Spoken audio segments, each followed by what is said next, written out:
vocês, beleza? Hoje vamos dar continuidade aí à gravação dos nossos vídeos a respeito das equações de reta na geometria analítica e, de maneira especial, hoje nós vamos ver os tipos de equações de reta.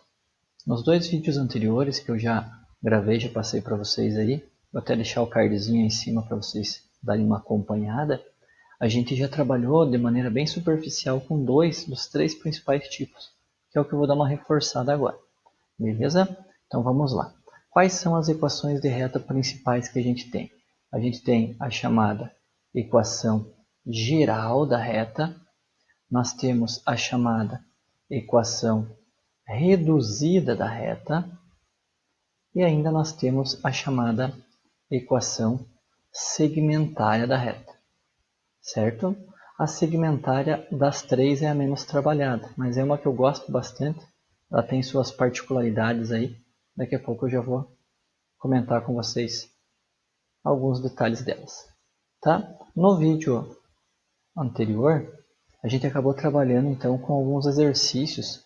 Nesses exercícios, a resposta final tinha que ser colocada de algum modo. Nesse modo, eu falava de maneira bem direta qual era o tipo de equação que a gente tinha. Então, o que nós temos a respeito da equação geral? A equação geral da reta, ela tem esse aspecto. Ela é no formato ax mais by mais c igual a zero. Em outras palavras, sempre que você quiser trabalhar com a equação na forma geral, você iguala a zero. Igualou a zero, você tem a equação geral. Certinho? Geralmente, x primeiro, depois y, depois o termo independente. Mas isso não é regra. Certo? Qual que é a característica da equação reduzida? A equação reduzida é aquela que tem esse aspecto. Y igual m vezes x mais n. Certinho? Qual que é a característica dela? Isola o y. Isola o y. E ela tem uma aparência muito semelhante a algo que a gente já trabalhou, que é a função do primeiro grau, função afim. Certinho? Então, o que a gente tinha lá na função afim? F de x igual a alguma coisa com x mais alguma coisa sem x. Lá eu lembro que eu tracei ax mais b. E aqui é mx mais n. Nós temos o m como sendo o coeficiente angular e o n como sendo o coeficiente linear. Certinho? E ainda, agora o que a gente tem aqui de diferente é a chamada equação na forma segmentária. Então, como que é o formato inicial da equação na forma segmentária? É o x divididos por um valor p, daqui a pouco eu explico o que é esse cara, mais y divididos por um valor q, tudo isso igual a 1. Certinho? Então, essa é a característica. X mais y igual a 1, embaixo do x e embaixo do y tem alguma coisa ali. Essa é a equação na forma segmentária. A palavra segmentária vem do que mesmo? Vem de segmento. Na verdade, essa equação só pode ser representada dessa forma quando a reta formar um segmento nos eixos. E isso só vai ser possível quando? Quando ela não for horizontal, quando ela não for vertical e quando ela não passar pela origem. Qualquer outro formato, qualquer outra particularidade, qualquer outro tipo de reta que não seja desses três casos, ela pode ser representada desse jeito. Certinho? Então, equação geral igual a zero, equação reduzida isola o y, parecida com a função do primeiro grau, equação segmentária, x sobre certo valor mais y sobre certo valor igual a 1, quando ela forma um segmento. Sobre essa daqui de maneira particular, que é o que eu não havia trabalhado ainda, no próximo slide eu vou dar uma conversadinha um pouquinho mais aprofundada com vocês.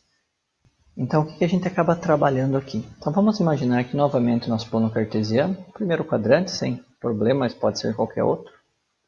E vamos imaginar então uma reta não vertical, não horizontal e não passando pela origem. Por exemplo, essa reta aqui. Certinho? O que eu coloquei no slide anterior? Que o formato dessa equação é x sobre um valor p mais y sobre um valor q igual a 1. Eu vou adiantar para vocês. O p é esse cidadão aqui e o q é esse cidadão aqui. O P é o valor que corta o eixo x, o Q é o valor que corta o eixo y. Pensando em função do primeiro grau, o P é a raiz da função, o Q é o coeficiente linear dessa função. Mas por que esses valores que cortam os eixos são os valores que estão aqui embaixo? É o que eu vou fazer agora, uma breve demonstraçãozinha, bem simplesinha para vocês darem uma olhada. Como eu já comentei com vocês em outros momentos, as demonstrações exigem um pouquinho de criatividade ali, de astúcia, digamos assim, para você saber o que tem que fazer.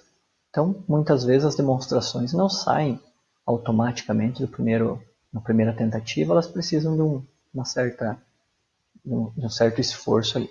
Então, o que a gente vai fazer? A gente vai partir da equação na forma geral. Ax mais by mais c igual a zero. E o objetivo nosso é deixar isso aqui muito próximo disso. Então, primeiro passo, na esquerda tem x e y, e não tem número sem o x e o y. Então, eu vou fazer o quê? Vou pegar esse c positivo e mandar para a direita negativo.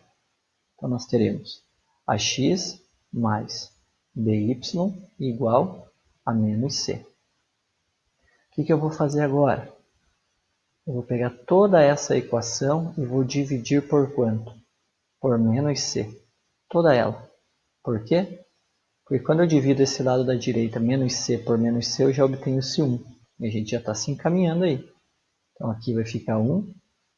Aqui vai ficar ax divididos por menos c, mais by divididos por menos c.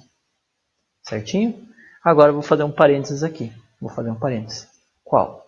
Imagina o seguinte, como a gente vai melhorar isso daqui para ficar com esse aspecto? Vamos pensar quando a gente está trabalhando com divisão de frações. Vou colocar algumas letras bem aleatórias aqui, por exemplo. R eu quero dividir pela fração S sobre T. O que a gente faz geralmente? A gente mantém a primeira, nesse caso a primeira é esse R, e multiplica pelo inverso da segunda. Poderia colocar o tracinho aqui, mas já vou colocar o tracinho inteiro.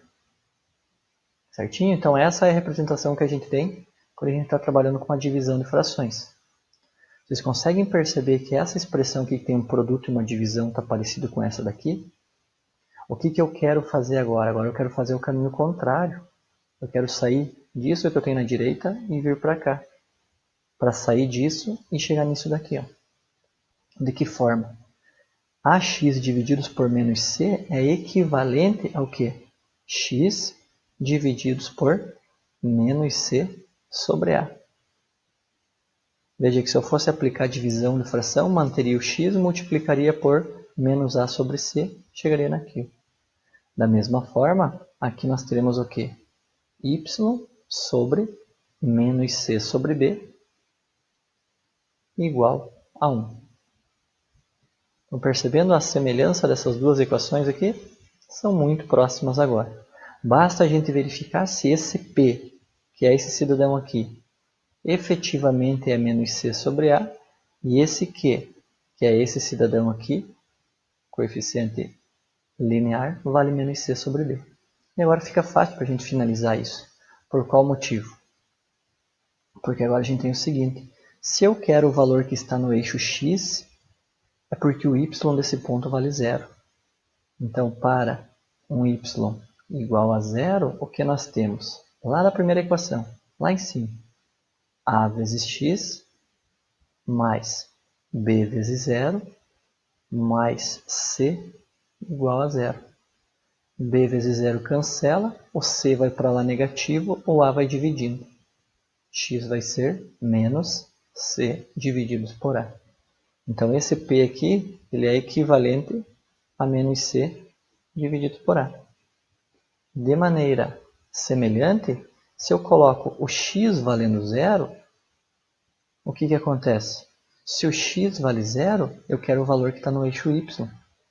Então, se o x vale zero, nós teremos a vezes zero mais by mais c igual a zero. A vezes zero cancela. Esse y vai ser o quê? O c vai negativo e o b passa dividindo. Menos c sobre b, que é exatamente o que a gente tinha aqui, que é representado pelo q. Aqui é menos c dividido por b. Certinho? Então agora a gente consegue pegar e resumir essa equação de que forma? X divididos pelo valor que corta o eixo x, mais y divididos pelo valor que corta o eixo y, igual a 1. Essa é a forma segmentária da reta. E agora eu volto aqui para o slide anterior e a gente finaliza, fazendo novamente alguns comentários. Equação geral igualada a zero, equação reduzida, o y isolado, a equação segmentária, x divididos pelo valor que corta o eixo x, mais y divididos pelo valor que corta o eixo y, igual a 1. Tem que ter um segmento, ela não pode passar pela origem, não pode ser horizontal, não pode ser vertical. Beleza, galera? Espero que vocês tenham entendido aí dessa partezinha. Não tem exercício disso, vou deixar para os próximos vídeos. Tenham gostado, se inscrevam no canal, até a próxima, tchau!